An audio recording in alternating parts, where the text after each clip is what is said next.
આખરે તેનામાં શું કમી છે? શા માટે તેને તેના પરિવારમાં સન્માન મેળવવાનો હક નથી? આ શું નાટક લગાવી રાખ્યું છે? ઘરે ચાલીને વાત નથી કરી શકતી તું? નારાજ થતા રોહન બોલ્યો, ઘર કેવું ઘર? કોનું ઘર? કયું ઘર? મારું ઘર આ જ છે અને હું આ જ ઘરની છત્રછાયા નીચે આજે તમારી પાસેથી એ જાણવા માંગુ છું કે આખરે તમારા પરિવારમાં મારું અપમાન થવાનું કારણ શું છે? મારામાં શું કમી છે? હું બધાની સેવા કરું છું, કોઈને વળતો જવાબ નથી આપતી, તમારા કહ્યા મુજબ ચાલું છું, તેમ છતાં પણ વાત પર મારું અપમાન કરી દેવામાં આવે છે. શિવાની લગ્ન પછીના પહેલા રાવણ મહિનામાં તેના પિયર આવી હતી. પૂરા 1 મહિના રહ્યા પછી આજે રોહન તેને પાછી સાસરે લઈ જવા આવ્યો હતો. આ સવાલથી અચાનક રોહન ગભરાઈ ગયો. તેને શિવાનીના આ પ્રકારના વ્યવહારની અપેક્ષા નહોતી. જે શિવાની બધાની સામે હંમેશા ચૂપ રહેતી, ક્યારેય વળીને જવાબ નહોતી આપતી, અહીં સુધી કે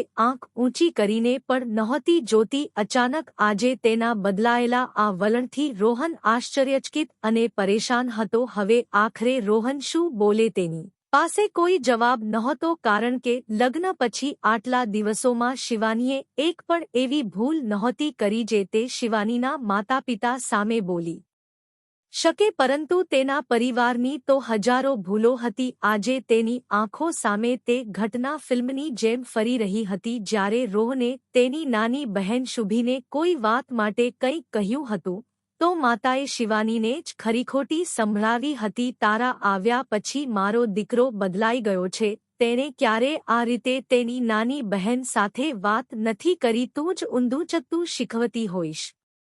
આંખોમાં આંસુ ભરીને આશાભરી નજરે શિવાની રોહન તરફ જોઈ રહી હતી કે કદાચ તે તેના માટે 2 શબ્દો તેની માતાને કહેશે કે ના માં, એવું કંઈ નથી, હું તો લગ્ન પહેલા પણ શુભીને આ જ રીતે બોલતો હતો. તું આ પ્રકારના આરોપો શિવાની પર ન લગાવ. પણ રોહન ચૂપચાપ ઊભો રહ્યો. એક શબ્દ પણ બોલવો તેને યોગ્ય ન લાગ્યો. એક દિવસ તો હદ થઈ ગઈ, જ્યારે લગ્નમાં મળેલા એક સામાન માટે સાસુમાં કેટલી બૂમો પાડીને બોલી રહ્યા હતા. કેટલો ઘટિયા સામાન આપ્યો છે, કોઈ ગુણવત્તા નથી, બિલકુલ સારી પસંદ નથી, કેવો પરિવાર મળ્યો છે, મારા દીકરાનું તો નસીબ જ ખરાબ હતું કે આવા પરિવાર સાથે સંબંધ જોડ્યો. અહીં પણ રોહન ચૂપચાપ ઊભો રહ્યો. શિવાનીના સન્માન માટે એક શબ્દ પણ ન બોલી શક્યો. શિવાનીની આંખોમાંથી તો જાણે આંસુની વર્ષા જ થઈ રહી હતી, પણ કોઈનું દિલ ન પીગળ્યું. તમે કંઈ બોલો કેમ નહીં? શિવાનીના અવાજથી રોહન તેના વર્તમાનમાં પાછો ફર્યો. શિવાની આજે આ જ બધી વાતોનો જવાબ રોહન પાસેથી માગી રહી હતી. તેણે સ્પષ્ટ શબ્દોમાં કહી દીધું કે જો તમારા પરિવારમાં વહુ સાથે વ્યવહાર કરવાની આ જ રીત છે તો હું તમારી સાથે જવાનું પસંદ નહીં કરું. હા, મારી ખામીઓ માટે મને વઢવામાં આવે, મારી ભૂલ કરવા પર બોલવામાં આવે તો મને દરેક વાત સ્વીકાર્ય છે, પરંતુ બિનજરૂરી ઉપેક્ષા મને સ્વીકાર્ય નથી. લગ્નમાં 7 ફેરા લેવાનો અર્થ એ નથી કે મેં 7 જન્મ સુધી પોતાનું અપમાન કરાવવાનું લાયસન્સ આપ્યું છે. તમે તમારા પરિવારના સભ્યો સાથે વાત કરીને જ નિર્ણય લો. કાં તો જેમ પરિવારમાં બધા સભ્યો રહે છે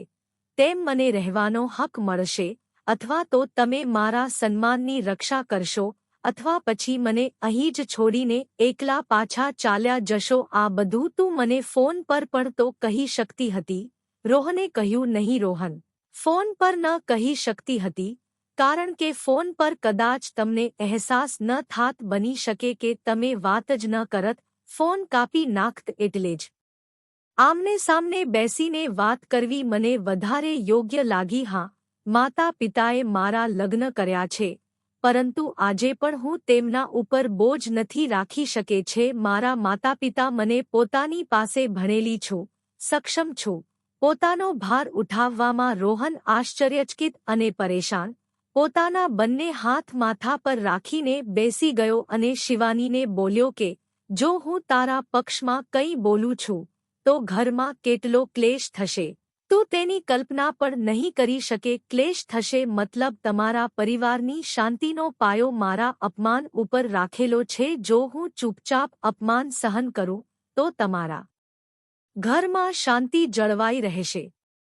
વાહ, શું વાત છે! ક્ષમા કરજો, હું તમારી સાથે નથી જઈ શકતી, કારણ કે જ્યારે હું કોઈની સાથે ખોટો વ્યવહાર નથી કરતી તો હું મારા પર પણ ખોટું સહન ન કરી શકું. મેં તમારી સાથે તમારા પરિવારના દરેક સભ્યને મનથી પોતાના માન્યા છે. માતાજી અને પિતાજી પ્રત્યે મારા દિલમાં અગાધ શ્રદ્ધા છે અને નાની બહેન માટે અપાર સ્નેહ છે.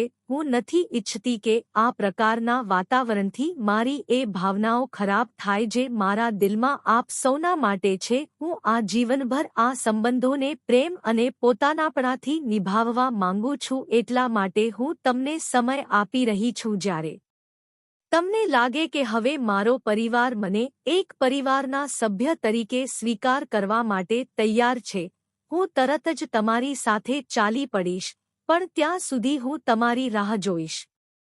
શિવાની દ્વારા કહેવામાં આવેલી એક વાત સાચી હતી. રોહન કંઈ બોલી ન શક્યો. ચૂપચાપ હારેલા જુગારીની જેમ પાછો ચાલ્યો ગયો. પરિવારનો પ્રશ્ન અને રોહનનો નિર્ણય. રોહનને એકલા આવેલા જોઈને ઘરના લોકો આશ્ચર્યમાં પડી ગયા.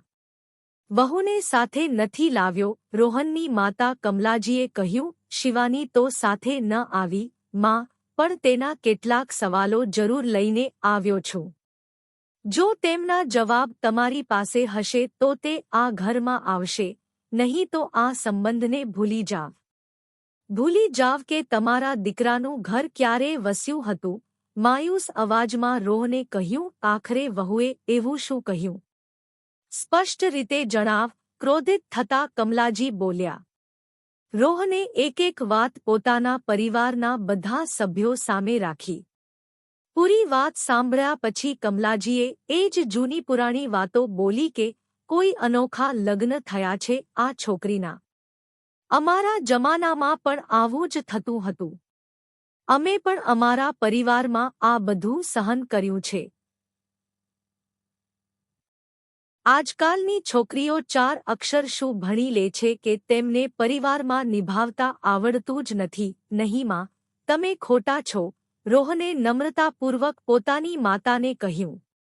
જરૂરી નથી કે જે ખોટી પરંપરા અને રિવાજ સદીઓથી ચાલ્યા આવે છે તેને બદલવામાં ન આવે.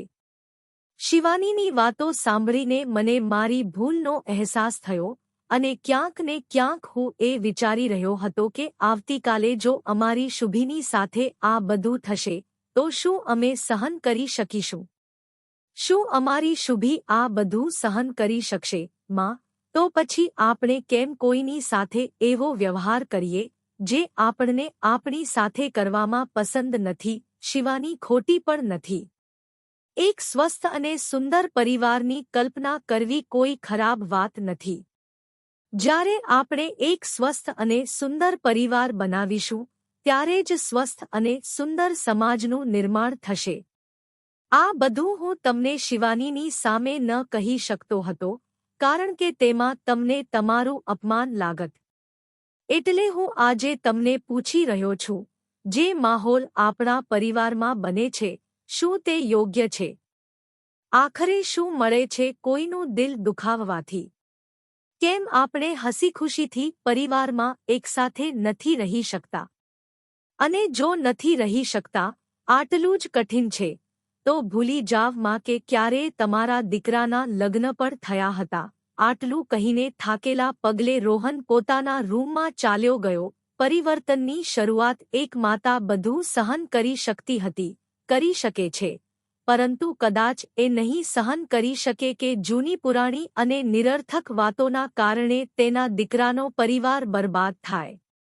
આ વાતનો તેમને પણ સારી રીતે અહેસાસ હતો કે શિવાની ખોટી નથી, કારણ કે આજ સુધી તેના કોઈ પણ આચરણથી તેમના પરિવારમાં કોઈનું પણ માનભંગ નહોતું થયું. તો પછી તે પોતાની વહુનું માન કેમ ન રાખી શકે? રોહનના માથા પર હાથ ફેરવતા કમલાજીએ કહ્યું. બેટા, હું મારી ભૂલ સ્વીકાર કરું છું અને તને વચન આપું છું કે હવે આપણા ઘરનો માહોલ ક્યારેય ખરાબ નહીં થાય. તું વહુને ફોન કરી દે. અમે સૌ સન્માનથી તેને આપણા ઘરે લઈને આવીશું. રોહનની આંખોમાં સુનહરા ભવિષ્યના સપના ચમકી ઉઠ્યા. થોડીક હિંમત અને સમજદારીથી જો શિવાની પોતાના સન્માન માટે અવાજ ન ઉઠાવત તો કદાચ પરિવારમાં આ બદલાવ અશક્ય હતો. તેનું અપમાન જ કદાચ જીવનભર માટે તેનું ભાગ્ય બની જાત. આ વાર્તાના અંત વિશે તમારા શું વિચાર છે? શું તમને લાગે છે કે રોહનની માતા ખરા દિલથી બદલાયા હશે?